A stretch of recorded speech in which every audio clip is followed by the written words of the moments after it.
اس وقت مجھے یہ بتانا ہے کہ ہر گھر میں الحمدللہ افطار کے وقت کھجور ہوتی ہے. الحمدللہ بہت ہی کم ایسے اکا دکا گھر ہوں گے جہاں افطار میں کھجور کا انتظام نہیں ہوتا ہوگا، ورنہ باقی ہر گھر میں کہیں مدینہ منورہ کی کھجور ہے تو کہیں ایران کی کھجور ہے، کہیں لمبی کھجور ہے، کہیں اجوا کھجور ہے، کہیں برنی تو کہیں قلمی، کہیں بہت پیاری پیاری کھجوریں ہوتی ہیں. لیکن کھجور کھانے کا مسنون طریقہ کیا؟ ہم لوگ کیا کرتے ہیں، جیسے اذان ہوئی مغرب کی یا افطار کا وقت ہوا، اللہم لک صمت و بک آمنت، دعا پڑھی اور دعا پڑھنے کے بعد سیدھے کھجور ہمارے منہ میں نہیں. اس وقت بھی میری ماں و بہنوں اور میرے محترم دوستوں اور بزرگوں اگر خیال رکھے تو بہت اچھا ہوگا.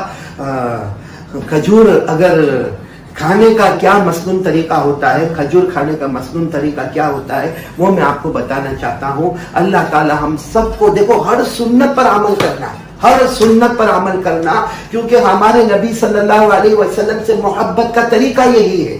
امام مالک رحمت اللہ علیہ نے فرمایا، حضرت نوح کی کشتی میں جو بیٹھے، حضرت نوح علیہ السلام نے کشتی بنائی تھی، جو کشتی میں بیٹھے وہ بچ گئے اور جو کشتی سے باہر گئے وہ ڈوب گئے. جو کشتی میں بیٹھے وہ بچ گئے اور جو کشتی سے باہر گئے وہ ڈوب گئے. بس امام مالک رحمت اللہ علیہ فرماتے ہمارے نبی صلی اللہ علیہ وسلم کی سنتوں کا حال یہ ہے کہ جو سنتوں پر آ گیا وہ ایسے جیسے حضرت نوح علیہ السلام کی کشتی میں بیٹھ گیا، کنارے پر پہنچ گیا، اور جس نے سنتوں کو توڑا وہ ایسا ہے جیسے حضرت نوح کی کشتی کے باہر گیا اور پانی میں ڈوب گیا. تو میں بات کر رہا تھا آپ کو کھجور، دیکھو جیسے میرے ہاتھ میں یہ کھجور ہے، کھجور کھانے کا مسنون طریقہ یہ ہے جو ہمارے آقا صلی اللہ علیہ وسلم کے کھانے کا طریقہ تھا. اور اس سے سوچو ہمارے نبی نعمتوں کی کتنی قدر کرتے تھے. سب سے پہلے ہمارے نبی کھجور کو کھولتے تھے. دیکھو میں نے آپ کے سامنے کھجور کھولی تو یہ کھجور کو کھولنا گویا ایک ہمارے نبی کا طریقہ ہو گیا.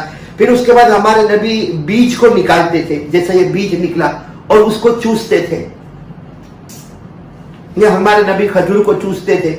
تو کھجور کو بیج کو نکالنا اور چوسنا یہ دوسرا طریقہ ہو گیا. پھر ہمارے نبی اس کو اپنی 2 انگلی پر رکھ لیتے تھے، 2 انگلی پر، ایک روایت میں 2 انگلی، ایک روایت میں انگوٹھے کا بھی ذکر آتا، اور پھر اس کو دسترخوان پر پھینک دیتے تھے. وہ بیج کو دسترخوان پر پھینک دیتے تھے. اب باقی جو کھجور ہے پھر ہمارے نبی کھا لیتے تھے. اگر ہم اس کو تھوڑا تھوڑا الگ کریں تو سوچے کھجور کھولنا ایک سنت، پھر بیج کو نکال کر چوسنا دوسری سنت، پھر اپنی انگلیوں پہ رکھنا تیسری سنت، اور پھر اس کو دسترخوان پر پھینک دینا یہ چوتھی سنت بیج کو، اور باقی کھجور کو کھا لینا پانچویں سنت. اگر ہم اس کو الگ کریں تو 5 اور 6 طریقے نکلیں گے. تو ایک طریقے پر 100 شہیدوں کا ثواب، تو انشاءاللہ ایک کھجور پر 500 سے لے کر 600 شہیدوں کا ثواب ہم کو نصیب ہو جائے گا. یہ ایک سنت آپ کو بتانی تھی، بہت ضروری تھی جو میں نے آپ کو بتا دی. انشاءاللہ اب سے ہم کھجور اسی طریقے پر